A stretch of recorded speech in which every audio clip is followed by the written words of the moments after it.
Charlie. And I'm Pippa.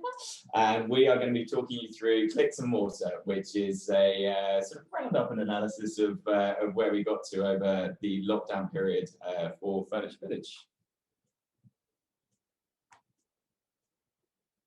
So yeah, we're going to cover a little bit of an intro, obviously, as to who we are, a little bit of a touch on the Furniture Village business, and then the impact of COVID for a sort of fairly traditional bricks and mortar store, some solutions and strategies that we used throughout that period, and then the results and numbers coming from that. Yeah, so I'm Pippa, I'm from Furniture Village. We thought we'd introduce ourselves with some nice little funky quotes. So I've picked The Hobbit. I think this is very apt for our presentation coming up.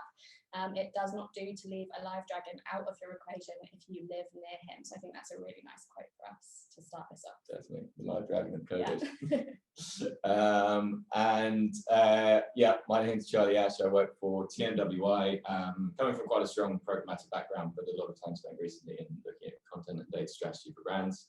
And I'm Winnie the Pooh, which is you can't stay in the corner of your forest waiting for others to come to you. You have to go to them sometimes. And this was, I guess, linking in a little bit to us trying to find some of the more traditional store-based purchases through an online-only environment. Yeah, so as a business, Furniture Village are predominantly a store-based business. So at the beginning of 2020, we had actually 52 stores. And actually through 2020, we managed to open 2 more. So that was a huge success point to start us off with. Traditionally, though, as I've said, Furniture Village has a 90% reliance on their stores. So it's fair to say 2020 had a big impact on us as a business. And I guess this is going to show how we came over that and what we did to get around that. I think one of the other really important bits to know about Furniture Village is that we are the largest independent furniture retailer in the UK, which is a great point for us to sort of lead on. Family-run business. A family-run business as well. And we do have a slightly more sort of considered purchase. We do have a slightly higher AOV. We're not sort of like the sort of online retailers that you see with very cheap AOVs. We do have a very considered purchase, as I said. So a very difficult model to then bring online. Yeah, definitely. We had a bit of a maybe not your traditional sort of starting point for an e-commerce based sell. From a media point of view, TV was obviously primary channel. Does continue to be, but certainly during store close time that changed quite a bit. But the one advantage we did have is the website has always been a strong hub for us in terms of collecting audience, pushing people through to a centralized sort of location, and we got a very good correlation between website traffic and store traffic, and quite a lot of people visiting the website to find out about store information as well. Yeah, definitely. Cool. So do you want to talk us through a little bit of the impact on Furniture Village from lockdowns and what happened first start last year? Where to start? So I think it's fair to say, as I've mentioned in that intro, 2020 was a tough year for most retailers, but definitely furniture retailers that are very store-based. The first lockdown was going into the unknown. I think that was the case for most businesses across the country and worldwide, I suppose. But really from that first lockdown, it was very much a case of trying to work out how we could get those stores open as quickly and as safely as possible, having so much reliance on them. But also trying to see if there were learnings we could take going into a second and then a third lockdown of how we could try and bring that sort of store experience online a little bit further. So obviously the second lockdown, it was more regional, which is tough when you have regional stores. And then the third lockdown, I think we had definitely found those learnings, and then we'd really managed to put them in place for that sort of last sort of December time. Yeah, no, definitely, as you say, I mean, the first lockdown especially was a real case of what can we do when we get out of this. And I think then the sort of second lockdown, also that was when we had Black Friday, which is obviously a little bit more of an e-commerce time from us. We've done a bit of work on the content as we'll touch on as well. So we were feeling reasonably confident. Maybe that's a bit much to say. Going into lockdown during January and February is not the best time to be doing it. But we had a little bit of learnings going into that. So yeah, I guess the impact on consumers, this was doing a matchup of the first party audience data that we have for Furniture Village with the keywords and the content that essentially the users were reading around. And this was done at the end of the first lockdown, and I think it's just coronavirus all over, isn't it? I mean, I think we were very aware of the fact that, especially coming out of the first lockdown, people were scared. I'm sure there was a huge amount of questions. I know you guys, in terms of going back to store opening, we're very conscious of that when it came to sort of like, how do you treat people and how do you get people into the store and feeling safe again? Yeah, how do you give that trust, I suppose? How do you make people feel like they are safe in a store again? And I think Furniture Village actually did that quite well in the first lockdown. We were actually one of the first furniture retailers to come out of the doors, to open up those doors again. And we had screens, temperature thermometers, we had, you name it. We did everything that we possibly could to make people feel safe and to really get going again. Perfect. And then the other key piece, I guess, was lockdown, not a lockdown, because of the store-based revenue being so important from a geographical location point of view. It became really important to kind of understand the normal customer journey and location versus when we went to sort of more of an e-commerce based environment. From an impact of media point of view, I think these numbers have probably been very well quoted, but this is sort of the first half of the year, and it was an Accenture and eMarketer report, but advertising revenue was down hugely, unsurprisingly. We went through a big pause during the first lockdown. There was actually, I think, interestingly, an obvious move to digital, and we made a big move to digital. And we'll touch on that a little bit more as we go through. But it did also leave some gaps actually with some other channels. So TV being a primary channel, there was that opportunity again coming out in that first lockdown because we went quite early with that share of voice, and I think using that tactically through those periods was quite important as well. So to bring us back into real world media language, as the agency had to do, I think the challenges that we had coming into it, there was real challenge around planning in terms of the case of like we had so much less data than we normally would do going into the third lockdown and into January this year. So how do we combat that from a planning and a media approach point of view? From an audience point of view, we lost that, we didn't lose the traditional story. We had to adapt the way that we were approaching them. We had to be super clear on what it was, which ties very much into the messaging. And from a measurement point of view as well, going from TV to in-store tracking, obviously we were losing that. So then we were starting to try and work out how we can measure that. And a lot of what we'll talk about today is the sort of creative content, which I think was a big part of where we saw the success coming from. Cool. So our twister going into the start of January. That's a fun picture. I like this one. We just wanted to talk about how I suppose 2020 and how COVID changed our planning processes. I think that's a big element of the sort of planning process moving into this year, last year, and this year actually. And as a furniture retailer, we were very much seasonal based. I think most furniture retailers and actually retailers do have seasonal sale periods. So we were very aligned with that seasonal sale period before lockdown one. But actually, we just as a business had to understand what the demand was, and it was ever changing. I think even sort of third party data like Microsoft and Google couldn't predict what was going to happen. So obviously we had to go into more of a weekly agile planning process and really just know what we were dealing with and be really on top of it so that we could be agile with everything that we did. Yeah. And there was that nice point, I guess, of like keeping the process or implementing more process. So we were going through much shorter planning periods, as it says. We went into weekly planning, we had reserve budgets, we were releasing halfway through the week. It's a lot of work on everyone's side, I think, which was amazing. It's really nice to come together on that. But also there was that opportunity with that process, and I think that that we did reasonably well was having that alignment of actually what we were trying to achieve overall. And in many ways, it's interesting as a traditional business with longer planning periods, and as you say, that really obvious seasonality, digital moves in such a quick way. There's so much data that's coming back from it. So in some ways, taking away some of that traditional learnings made us a lot more focused on actually what we could learn on a week by week basis. And I think there's definitely elements of that which hopefully we'll take forward as well. Definitely. We are taking forward. So. Awesome. And you touched on the sort of seasonality side. Like we didn't have that data set, did we, in terms of what we were expecting from users. I think for Furniture Village, like we sit in a space which is, there's a lot of big competitor businesses out there that are spending spending large amounts of money.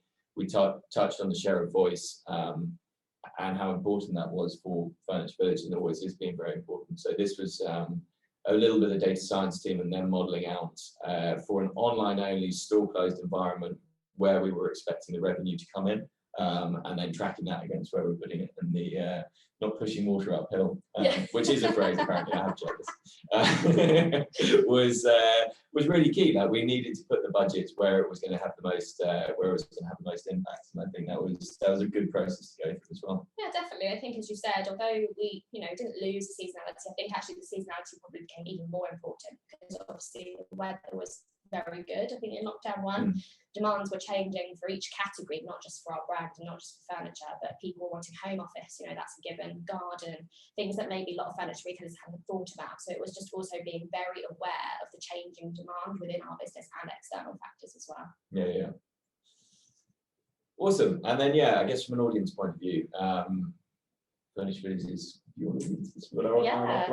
So as I said, we are predominantly a store-based business. We always have been.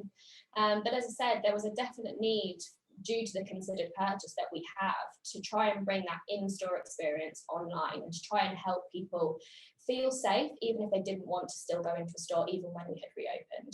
So I think there was a real piece of work that we had to do around how could we make that in-store experience travel online, and how could we help people feel safe and comfortable buying those products online. So that was our big focus, I think, really, for last year. Definitely, and I think leads us very nicely into this. Yeah, exactly. I think it was great from your side to see this kind of asset that you knew you had, which was the in-store teams, and the knowledge of the products that they had there, and then just this want to use that to answer what we probably knew was the biggest challenge, which was that traditional store buying audience, whether around product or demographic, were wanting something close to the same experience. Yeah, definitely. And I think there's two parts to this. I think we knew that from a consumer perspective, people like going into stores and seeing their furniture that they're going to buy, especially for beds and sofas. I mean, you want to lie on it, you want to sit on it. That's a given for us. So it was, how could we actually bring that experience online? So we did create the virtual store, which was brilliant for us, and it really helped the consumer to understand what that store looked like, but also if they liked a product they saw online, they could then click through and find more information or actually see that product in more detail. So it was a nice way of doing that, I think. But not just that, as you've said, we have great expertise in store, and actually a lot of those people could have been furloughed, which would have been quite a sad story, I think. So it was around how could we make sure we're utilising our staff as well as we can. And actually we utilised them within a live chat function and a video call function online, so that people could have that one-to-one experience like they would in a store, but just online. And that was a good winning point for us, I think. Definitely.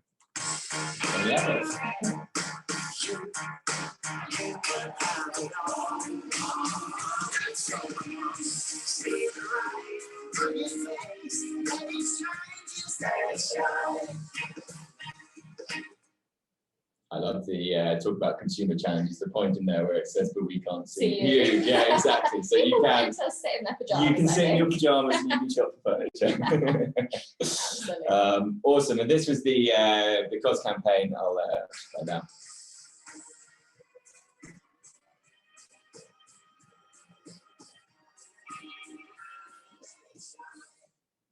And so this, we were moving to predominantly to a digital video environment over a TV environment, looking for that kind of those brand metrics against that conversion rate uplift across other channels in the user journeys. And it was just a lovely piece again, I think, of understanding that consumer challenges, fears, and doing something that was just a little bit more brandy. Yeah, I think there was a definite need to feel a little bit more, make people feel a little bit more trusting in our brand. And I think also we wanted to make sure that people knew we were feeling the same as them. Everyone felt sad, they were at home, moods were down, and actually how could we uplift people in our messaging as well, and bring a little bit of that emotive side of Furniture Village into the ads. So this was a nice way of doing it.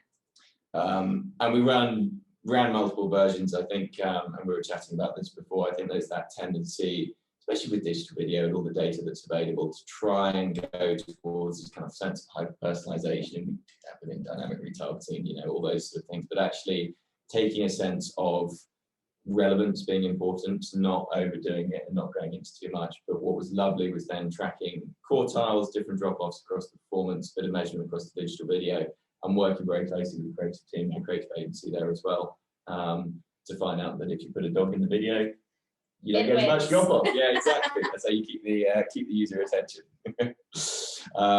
Yeah, and then the home and one ads as well. Yeah, so I think this just goes back to us trying to bring that in-store experience online. So as you'll see when we play this video definitely gives a nice element of being able to really see the furniture and actually experience it. So, you know, you'll see the mattress or the ottoman bed move, you'll see how, you know, detailed the dining table is. And it was just things that we knew people liked to see in store, and how could we bring that online? And this was a really good way of doing that too.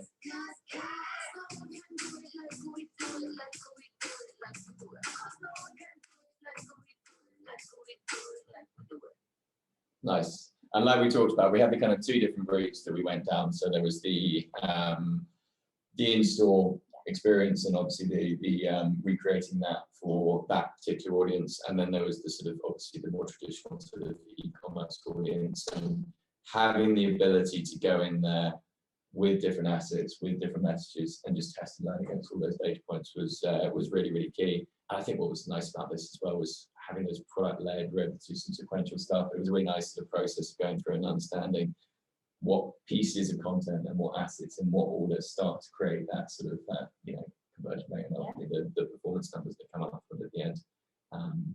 And there's another nice, I think, piece, which is the, like, as a business, you know you have certain categories you need to push.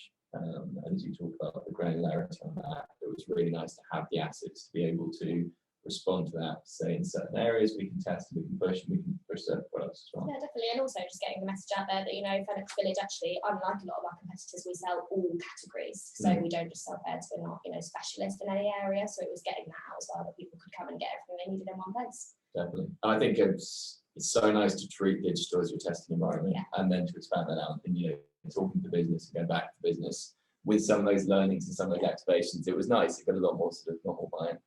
And this is my very poorly formatted did last night in a hotel slide. So apologies everyone for that. Yeah, so this is bringing a little bit of my SEO bit into it, I suppose, from a search perspective. But I think the other thing that we were really keen to do as a business was not just to push the furniture aspect, but also to push our expertise moving forward. And I think a lot of people, it's safe to say, struggled with sleep in lockdown. We were working from home and living from home, and it was being aware of that, and then how we as a business could help people with that. So we do work with Dr. Anne, she's our wellness ambassador, and we had lots and lots of marketing that went across all of the media mix, which was a really nice way of doing that, I think. Definitely. So it's sort of digital video native, sort of all the digital channels, and then pushing through and trying to harvest to a certain extent through, you know, through the SEO and the content that's out there as well. And I think it was just, yeah, it was really nice to sort of have, again, we were talking about this before, to have the ability to allow each channel to have their own formats and best practices around the formats, but to not go too far from the creative roots and audiences. So we kept that combination of content message against different audiences that then allow for sort of wider business learnings as well in terms of driving that through. So in summary, I love this quote, but I think this is just, it summed up really, really well the approach and Furniture Village driving through that kind of sense of the art of conversation, light and listening. Like, it was so much about taking that customer voice, and it was what was really nice about working with you guys. You have all the bells and whistles of audiences and content, and, you know, all of these different things that we could do, but you had very clearly that voice of what you wanted to say to the consumer, and what you expected the consumer to have as challenges. Definitely, yeah, I agree. And the results. Yeah, so I think it's safe to say we had a great year last year. Obviously, with all our stores being shut for 24 weeks of the year, it was a challenge. But I think, you know, we still had a phenomenal growth online from a traffic and a revenue perspective, and actually we're continuing to see that into this year, definitely, which is great. Awesome. And I think what's so nice about it, again, is, you know, obviously online, as we said, is that hub as well. So it's that ability to offer consumers the option, hopefully now we're still staying open, well, jinx it, for people to shop where they feel comfortable, but keeping that kind of sense of actually that's an option that they want to make. And even during the store closure time, we're able to sort of try and recreate that as close as possible by having that single route, lots of different content and feeding into it, and just bring people on that journey. Yeah, definitely. I think there's a real, you know, there's a real feel, I think, that not everyone does actually still want to go into stores. So how can we keep that online experience going moving forward? Definitely. And congratulations. Thank you. You on awards as well. We did, yeah. So we were voted Bed Retailer of the Year again for actually the third time. It's not the first time we've won it, it's the third time. But I think everything we did around sleep and not just pushing beds and mattresses, but also with Dr. Ranch, you know, he actually came in and actually led sort of an expertise session with our sales staff as well, so they could bring a little bit more of that expertise online as well. So that definitely helped with that. But also Retail Family Business of the Year, which we hadn't won before, and that was a brilliant win for us moving forward. So that was great. Awesome. And then coming out of lockdown, you know, we had those learnings, share of voice, digital investment, lots of content. You guys had an amazing period since, and there's been this built up demand, but I think a really good sense of harvesting that as well. Yeah, definitely. I think there's, as you say, there's definitely a pent-up demand of people wanting furniture. Everyone still wants to improve their homes and their gardens, so I think we're in a really lucky position with that anyway. But yes, since the 12th of April and all stores opened, we have had a huge record week, couple of record weeks actually, record month if you want to say that, and it is continuing to grow, which is really exciting for the business moving forward. Awesome. Great. Thank you so much. Thank you. And I think now we'll have some time for questions. Pippa, Charlie, I just posted a couple of questions in the chat box for your convenience, so if you can look and address those. Ooh, okay.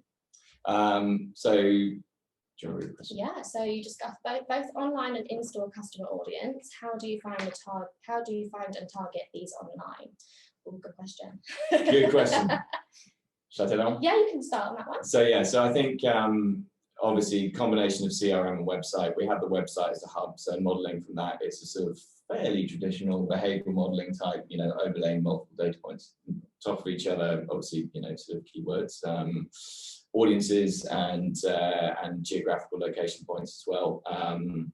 In terms of building that out, we've now adapted and adopted the sort of CRM integration as well, which gives us a much better view of the sort of the offline audience. So it's trying to take and model those audiences across as many data points as possible, enriching them. And we've always worked, because TV is still so important for us in this sort of cross-channel category. We want to be able to target the same audience online that we can offline. Yeah. And from a messaging point of view, that becomes really important as well. Definitely, totally agree. That's nice, isn't Yeah. it? What learnings do you think are most important for you to carry forward into the post-COVID /store open scenario? Let's take that one, yeah. So I think, as I've mentioned, we definitely have taken a lot of learnings from the fact that we moved a lot of that sort of in-store experience online. So actually, moving forward, we have got quite a lot of technical abilities that we're going to be utilising moving forward, and that includes a clienteling app that we are about to launch, which is very exciting, which will basically allow people in-store to be able to show that online experience and actually have a one-to-one sort of conversation with them, to just explain the product in a little bit more detail, but utilising some of the online information that you maybe wouldn't get in store. So it's just merging that even further moving forward for us and seeing how we can grow that now. Perfect. And which channels did you prioritise for advertising during the lockdown and why? Yeah. So yeah, I think we digital video was a big growth area, and a big reason for that was that we were taking away TV as such a major and important channel. So we were fairly, I would say, programmatically sophisticated, although smaller in terms of the investment. You know, search and social have always been big harvesting channels for us. A lot of what we were trying to look at is, can we keep that brand search number up without TV on? So digital video was probably our biggest area of sort of expansion. And I think what was so nice about that, if you agree, is it was the ability to take the environment where we've got a huge amount of data, an area where we're very good on the content side, and start to test and learn a little bit more of that and bring some of that back in terms of the ability to, which is funny, this is a question on the water. Bring the sense of that as a learning platform for TV, which is always going to go back to being the big channel, and I think that I'm really excited about. Yeah, that's where we got to with it. And I think as well, just to add to that as well, you can't deny the demand increases for furniture over the course of the last year. You just can't ignore that. So there has been a huge increase in our paid activity in Google and Bing, but also from an organic perspective, there's been a lot of focus on the website as well, just to make sure that it's top notch. And did this campaign win the Modern Retail Award? I don't know if we won the Modern Retail Award. Did we? I think we have. Did we? I think we might have. We did very well. There was a lot of awards. We did very well. We're very proud of the success from last year. Yeah. No, it's been really exciting. It's been a nice journey to go through. I think we were feeling nervous a year ago. We were, yeah. And it's been a really nice process and a good team experience. Definitely. Really nice. Yeah. Another little one slipped in there, I think. What does your data business look like in the post-cookie? Oh no, that question. No. I'll touch on that very quickly. I think, look, with the cookie reduction, yes, it is going to get harder to activate data on a one-to-one basis. I think what's really nice is that from the point of view of, again, this kind of sense of hyper-personalization, it's being relevant, it's putting the message out there. We have lots of data points that you can target through programmatic that aren't cookie-based. By having a very good understanding of your data before the cookie reduction, you can have a very good profile of your audience that you can continue to target in a post-cookie world. And content is going to be even more key for that. Tracking measurement is going to get harder. Use a data science team, do some big modeling, and try and stick out from a platform so you're not completely reliant on them. That's my programmatic plan is answer. Awesome, I think that's done. Brilliant.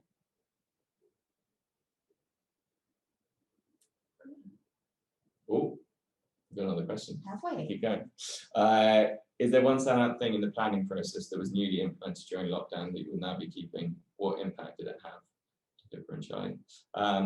Or you introduced new technology using Monday as a sort of project planning tool? Yeah, we did. Yeah. So I think communication was key. I think it's fair to say between us as a business internally and keeping everyone working closely together and knowing what was going on, but also with our agencies definitely. And as you've said, yeah, we use Monday.com just to try and help with that communication throughout, and that will definitely be continuing. And I think there's something really nice about people being able to see the big picture, even people who are working within channels or within certain teams, is like we wanted everyone to be able to see what we were trying to achieve on a long-term basis. And keeping that level of being able to go super granular, but also being able to keep that sort of general strategy and sense of what we were trying to achieve was really important. Yeah, definitely. Oh, another one coming in fast. What is the impact of the pandemic on your brand in the minds of the consumers? That's it. Oh wow, that's a big one. Well, I think obviously safety was a big concern. I think actually within the first lockdown, people were really concerned about delivery. Could you get COVID from having your sofa delivered? So that was a huge concern and a thing we had to resolve very quickly. And actually communication was key to that as well, because we just had to be very clear with our customers that wasn't the case and that everything would be fine from a delivery perspective.